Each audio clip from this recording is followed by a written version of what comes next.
जिस्म क्या है रूह तक सब कुछ खुलासा देखिए, जिस्म क्या है रूह तक सब कुछ खुलासा देखिए, आप भी इस भीड़ में घुसकर तमाशा देखिए। जो बदल सकती थी इस राज्य के मौसम का मिजाज, जो बदल सकती थी इस राज्य के मौसम का मिजाज, उस युवा पीढ़ी के चेहरे का हताशा देखिए। आप लोग यहाँ 1932 के बारे में जानने आए कि हमारा 1932 है क्या। हम बहुत संक्षेप में और बहुत तरीके से और ऑथेंटिक और संवैधानिक तरीके से बताएंगे कि 1932 है क्या। झारखंड 1764 ईस्वी में अंग्रेज झारखंड के भूमि में आए, तो सबसे पहले प्रधान की धरती से हमने एक विद्रोह किया जिसको बोलते हैं ढाल विद्रोह 1767 ईस्वी। फिर दूसरा विद्रोह हमने अपने जल जंगल जमीन को बचाने के लिए 1773 में किया जिसको बोलते हैं जोहार विद्रोह, जो रघुनाथ माथुर के नेतृत्व में हुआ। फिर 1783 में तिलका मांझी का विद्रोह। इस तरह से हमने झारखंड के भूमि में करीब अपने जल जंगल अपनी माटी को अपनी भूमि को बचाने के लिए 150 लड़ाइयां लड़ी। और जो अंतिम लड़ाई थी वो थी बिरसा मुंडा का विद्रोह जो 1900 ईस्वी में हुआ। जब ये लड़ाइयां हम लड़ रहे थे तो अंग्रेजों ने एक सर्वे करवाया कि आखिर हमने पूरा भारत में राज्य किए हैं, लेकिन एक झारखंड की एक ऐसा भूमि है जहां सबसे ज्यादा आंदोलन सबसे ज्यादा विद्रोह हो रहा है। कारण क्या है? अंग्रेजों ने कमेटी बैठाई कि जांच किया जाए कि यहाँ सबसे ज्यादा विद्रोह क्यों हुआ।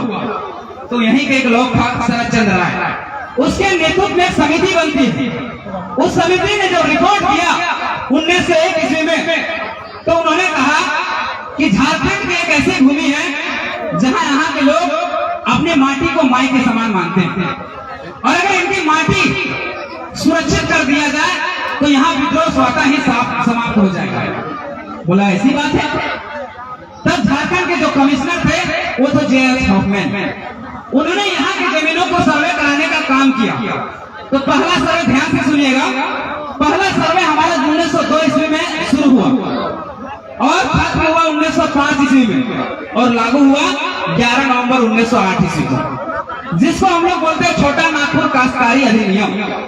ये हमारा सुरक्षा कवच था। और दूसरा सर्वे हुआ 1932 में, तीसरा हुआ 1954 में, चौथा हुआ 1964 में। अब हम लोग सरकार से मांग कर रहे हैं कि हमारा जिस जैसा सर्वे जिस जिला में हुआ है उस आधार पर झारखंडियों को परिभाषित किया जाए, आइडेंटिफाई किया जाए कि झारखंडी कौन है। हम मांग कर रहे हैं कि 1932 लागू किया जाए। हमारी पहचान 1932 का खतिया, झारखंडियों की पहचान 1932 का खतिया। कभी तो आपने सोचा कि झारखंडियों की पहचान 1932 से खतियान ही क्यों, 1908 क्यों नहीं? क्योंकि 1932 का जो खतियान है वो एक रिविजनल सर्वे है और ये परफेक्ट सर्वे हुआ और ये झारखंड के 85% इलाकों में हुआ। 85% इलाका यानी 15% छूटा है जहां 1964 में हुआ है। अच्छा ऐसे समझिए, मान लीजिए घर में 2 दरवाजा लगा, एक बड़ा गेट लागल है, एक छोटा गेट लागल है। जब घरवा घुसवे रहो तो कौन बड़का गेट खोलो है ना, और जब मोटरसाइकिल घुसवे रहो कौन गलिया खोलो, कौन दरवाजा खोलो, छोटा। तो जैसे हम 1932 लागू करवे, हम लोग जैसे 1932 को लागू करेंगे 85% झारखंड का इलाका शामिल हो जाएगा, बचेगा 1964।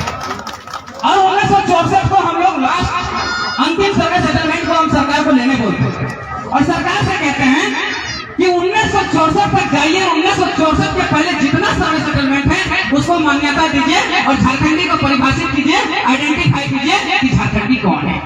क्या ये हमारा गलत मांग है? नहीं। हमने वोटर कार्ड कैसे बनवा कि पहचान हो कि हमें मतदाता लगे, मतदान कर सको।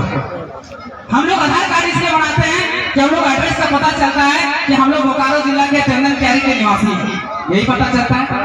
कि आधार कार्ड और वोटर कार्ड और राशन कार्ड से पहचान हो जाएगी कि झारखंडी कौन है? नहीं होगा। क्यों? अगर Aadhaar card, voter card, ration card से अगर पहचान हो जाए तो यूपी से, बिहार से, गुजरात से, बंगाल से, जो बांग्लादेश से जो लोग आए हैं उनके पास में Aadhaar card, voter card, ration card है, तो क्या झारखंडी होंगे? बस उसी की लड़ाई। कुछ लोग कहते हैं कि 1932 लागू नहीं हो सकता। कारण क्या? बोलते नहीं अंग्रेजों का बनाया हुआ कानून है। तो एक तर्क सुनिएगा, भारत में जितनी चीजें बनी, चाहे संविधान बना हो, चाहे सुप्रीम कोर्ट जो आदेश सुनाता है, जिसने 1932 से खतियान को खारिज किया था, हाई कोर्ट जिसने 1932 से खतियान को खारिज किया था, वो हाई कोर्ट और सुप्रीम कोर्ट भी अंग्रेजों का बनाया हुआ है। कैसे? हाई कोर्ट और सुप्रीम कोर्ट 1772 के एक्ट के तहत बना, 1774 में स्थापित है। और 1774 में कौन थे? अंग्रेज। अब बताइए, अंग्रेजों का बनाया हुआ हाई कोर्ट और सुप्रीम कोर्ट चल रहा है, लेकिन 1932 समझने वाला विषय कितना लॉजिक वाला बात है। समझिएगा, कोई कहेगा कि 1932 नहीं चलेगा तो आप ये तर्क जरूर दीजिए। दूसरी बात, लोग हमें डाइवर्ट करने का प्रयास कर रहे हैं, हमको बदलने का प्रयास कर रहे हैं, हमें तोड़ने का प्रयास कर रहे हैं। एक षड्यंत्र चल रहा है 1932 के बारे में। ये आंदोलन को एक जाति विशेष का आंदोलन बना दिया गया है, तो उसका आज हम खंडन करेंगे कि जाति विशेष का आंदोलन नहीं। अगर जाति विशेष का आंदोलन होता तो हम लोग कहते हैं कि झारखंडियों की पहचान 1932 से खतियान। हम क्यों नहीं कहते कि महतो का पहचान 1932 से खतियान, मुस्लिमों का पहचान 1932 से खतियान, आदिवासियों का पहचान 1932 से खतियान, आदियों का पहचान 1932 से खतियान, रजवाड़ का पहचान 1932 से खतियान, बौद्धी का पहचान 1932 से खतियान क्यों नहीं करते? क्यों ये खतियान झारखंडियों की पहचान है 1932 से खतियान, किसी जात का नहीं है। इसलिए आज जब वो डाइवर्ट करने का प्रयास करेगा तो समझिए सबकी हर जात वर्ग की है। ये लड़ाई किसी जात, धर्म, लिंग, संप्रदाय से ऊपर उठकर है, ये झारखंडियों की बचाने की लड़ाई है। तो याद रखिएगा। दूसरा डाइवर्ट करने का प्रयास चल रहा है कि हम लोग 1932 के आधार पर नियोजन की मांग कर रहे हैं। नहीं, हम कभी 32 के आधार पर या खतियान के आधार पर नियोजन की मांग नहीं कर रहे। हम कह रहे हैं हमारा जो सर्वे सेटलमेंट है, जो खतियान है, उसके आधार पर झारखंडियों को परिभाषित किया जाए, आइडेंटिफाई किया जाए, और जब झारखंडी को पहचान मिल जाएगा उसके बाद क्या कीजिए, आप नियोजन बनाइए। नियोजन का मतलब क्या? नियोजन के मतलब अगर 100 सीट अगर यहाँ कंपनी खुला, जैसे मान लिया इलेक्ट्रोसिटी, अगर मान लिया 100 आदमी काम करता है तो उसमें प्राइवेट नौकरियों में 100 में 75 हमारे लोग काम करना चाहिए, और ऑफिसर के पद में भी 75 लोग हमारे झारखंड के लोगों को नौकरी लगना चाहिए, और जो सीडी की नौकरियां हैं उसमें 100 में 95 लोग हमारे होने चाहिए। क्या ये गलत मांग है? यही नीति की मांग कर रहे हैं हम। नियोजन में इसकी मांग कर रहे हैं। हम नियोजन में नहीं कह रहे कि खतियान आधारित नियोजन बनाइए, हम कह रहे हैं कि पहले खतियान से झारखंडियों को परिभाषित किया जाए, आइडेंटिफाई किया जाए, उसके बाद नियोजन बना जाए। अब इसको ऐसे समझिएगा, मान लीजिए यहाँ 100 लोग जमा है और 100 लोगों को नौकरी देना है, कि मान लीजिए चंदन कैरी के जो लोग हैं उसको नौकरी देना है। पहले हम पहचान करेंगे ना कि चंदन कैरी के कौन लोग हैं। अगर हम पहचान करके आईडी कार्ड उसको नहीं देंगे कि चंदन कैरी का कौन है, तो हम आए डुमरी से और पहचान नहीं किए, आपका नौकरी लेंगे कि नहीं लेंगे? आपका नौकरी खाएंगे कि नहीं खाएंगे? खाएंगे ना। तो इसलिए पहले पहचान हो जाएगी चंदन कैरी का कौन है, उसके बाद उसको नौकरी दिया जाएगा। तो यहाँ केवल चंदन कैरी के लोगों को ही नौकरी लगेगा कि नहीं? उसी तरह से अगर परिभाषित हो जाए, हमारे आइडेंटिफाई हो जाए कि झारखंडी कौन है, उसके बाद अगर नौकरी दिया जाए तो केवल झारखंडियों को नौकरी लगेगा, बाहरियों को नहीं। यही रोकने का काम है। अब है उसमें अगर सीएनटी की धारा 46 का क्रॉस कहते हैं, कहता है कि अगर कोई आदिवासी है तो केवल आदिवासियों की जमीन खरीद सकता है। तो एक बात बताइए, जो यूपी से आए, जो बिहार से आए, जो छपरा से आए, जो बांग्लादेश से आए, वो यहाँ जमीन कैसे खरीदेंगे? यानी गलत तरीके से खरीदे। और उसका 46 का खो कहता है कि अगर कोई ओबीसी है तो केवल ओबीसी का ही जमीन खरीद सकता है। जैसे एग्जाम्पल के तौर पर समझिए, अगर जयराम महतो धनबाद जिला से हैं और मोतीलाल महतो अगर गिरिडीह जिला से हैं, अगर हम जयराम महतो का जमीन खरीदना चाहें तो नहीं खरीद सकते, क्योंकि हम उस जिला से नहीं। तो एक बात बताइए, जब एक राज्य के लोग एक दूसरे जिला के जमीन को नहीं खरीद सकते, तो यपरा, छपरा, गंगापार से जो लोग आए वो यहाँ जमीन कैसे खरीदिए? यानी गलत तरीके से खरीदे हैं। तो सीएनटी बनाने से पहले जे.एच. हॉफमैन ने कहा था कि ये आदिवासियों, मूलवासियों का सुरक्षा कवच है।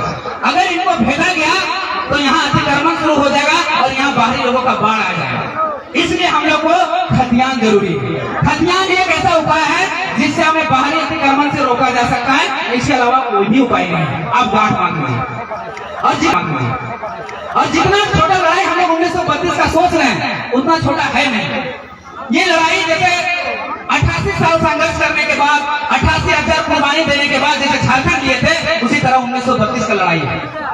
आप सबको मिलकर लड़ना होगा, आप सबको मिलकर हम लोग का साथ देना होगा। हम जो बातें बता रहे हैं उस पर अमल करना होगा, हम पर आप लोग को ट्रस्ट रखना होगा, विश्वास करना होगा। बहुत लोग आएंगे, आपको दारू देंगे, मुर्गा देंगे, पेट्रोल देंगे, हम लोग कुछ नहीं देंगे, हम लोग कुछ नहीं लेंगे। हम लोग भी नोट भी लेंगे और आपको वोट भी देना होगा ताकि हम 1932 को लागू करा सकें। इसके अलावा कोई उपाय नहीं, क्योंकि आज 1.5 साल से हम आंदोलन कर रहे हैं। अगर हमारे पास पावर होता, कुंवर नारायण सिंह बोले थे कि अगर सड़क सुना हो जाएगा तो सदन आवारा हो जाएगा। हम लोगों ने 1.5 साल से आंदोलन करके सड़क को सुना नहीं पड़ने दिया, लेकिन हमारे सदन में हमारे लोग नहीं है। हम लोग जो आवाज उठा रहे हैं वहां पर हमारा कलम चलाने वाला लोग नहीं है। अगर कलम चलाने वाले हमारे माटी से प्रेम करने वाले अगर लोग होते तो आज 1932 का खतियान लागू कर दिया। इसलिए 2024 में टाइगर जयराम मातो के नेतृत्व में हमारे लोगों को, जिसको हम लोग चुन के भेजेंगे चंदन कियारी विधानसभा से, उसको वहां तक भेजना पड़ेगा, तभी बदलाव होगा। तो आपसे कहां मान लीजिए, बताने को बहुत कुछ है, लेकिन समय के अभाव के कारण 2 लाइन है कि गुलामी की जंजीर अब तो फिसलनी चाहिए, गुलामी की जंजीर अब तो फिसलनी चाहिए, राज्य की दशा अब तो बदलनी चाहिए। कट रही है गर्दन तो अफसोस काहे ना हो, कट रही है गर्दन तो अफसोस काहे ना हो, जो बच गई उंगली वो तो अब गिननी चाहिए। कलम और तलवार दोनों से सक्षम रहे हम, कलम और तलवार दोनों से सक्षम रहे हम, इस सोच से अब हर औलाद बननी चाहिए। लहू से पहले स्याही ही बिखर जाए, लहू से पहले स्याही ही बिखर जाए, तलवार से पहले अब कलम चलनी चाहिए, तलवार से पहले अब कलम चलनी चाहिए।